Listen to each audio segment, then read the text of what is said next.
Greetings, everyone. Peace to you all. Welcome to our very first episode of Praiseworthy Reviews, where we go through video games to see if they are excellent and commendable. Today we will be reviewing Hollow Knight, an award-winning 2D Metroidvania by indie developer Team Cherry. Praiseworthy Reviews focus on evaluating games based on 5 criteria: fun factor, educational value, cultural value, spiritual value, and cost. So without further ado, let's jump in.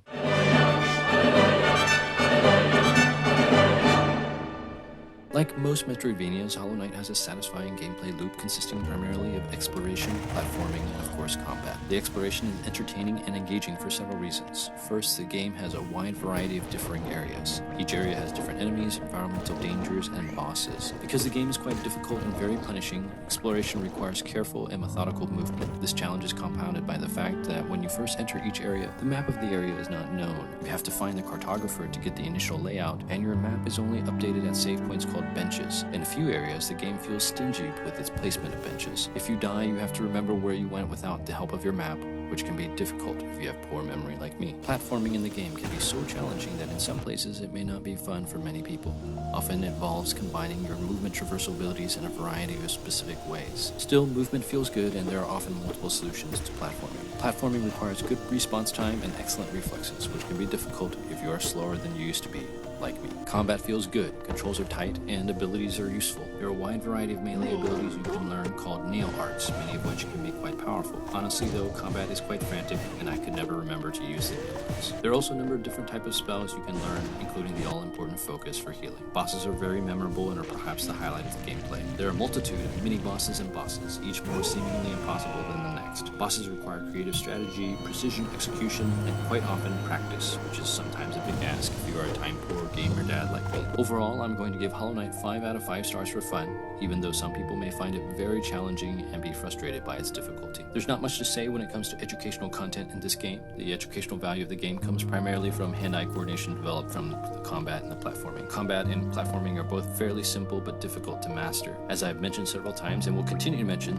the game is quite difficult and is often considered a Souls-like due to its nature of punishing the player with a colossal currency at death, which can significantly hamper progress. Besides the motor skills, the only other real educational value comes in the form of developing perseverance needed due to the difficulty of the game. So I'm going to give the game 3 stars for educational value. The art of the game is breathtaking and is probably one of the most beautiful 2D side-scrollers of all time, up there with the Ori series. The art contains 3 layers: the background, the middle ground, and the foreground. This means that there can be both art in front and behind of the main action in the middle ground. In addition, there is often a lot of layers stacked in the background as well, with layers scrolling by at different speeds, producing an immensely immersive 3D effect. Foreground art is generally very strategic and does not cover the action. The music is melancholy and atmospheric. Composer Christopher Larkin does a great job in conveying the various moods of different areas and characters in some of the most beautiful game music I have heard in a long time. I particularly enjoy the piano and the cello in many of the songs. As a shared experience, the cultural value of Hollow Knight is quite high.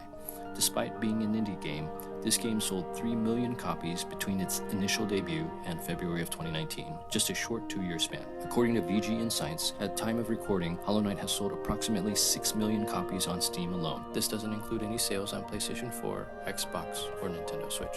There's also a highly anticipated sequel expected to release later this year in 2024. Therefore, overall, I'm going to give Hollow Knight 5 stars for its cultural value. In terms of negative spiritual content, Hollow Knight is by nature a game that includes combat and therefore violence. However, the negative aspect is heavily reduced by the fact that the violence is cartoonish in nature, that the protagonist and antagonist, basically all the characters, are bugs, and that the antagonists are corrupted by a supernatural disease. There's generally no blood, although some enemies spew infectious liquid and can kamikaze attack the player. However, given the cartoonish fantasy bug nature of the violence, overall I would not consider it a particularly violent game. Regarding the message of the game, I believe Hollow Knight to have a strong spiritual value in its meaning, at least as far as I experienced the game. The message of the game is subtle, but generally biblical. For a deep dive on why I believe the message to be biblical, check out my video on biblical themes of Hollow Knight. Overall, based on the messaging of the game, I'm going to give Hollow Knight 5 stars on spiritual value. As far as time is considered, I think it is in a sweet spot for both the time-rich and the time-poor. For the time-rich, the game offers tons of content with 4 free expansions, including new characters, charms, and boss fights. For the time-poor, the game respects your time and allows you to reasonably get the main 2 endings in roughly 30 hours or so. In 2024, Hollow Knight costs $14.99 on Steam, which it is definitely worth, even if you are not a completionist and just want to finish the main story. Being 7 years old, you can definitely find it on sale regularly for half off.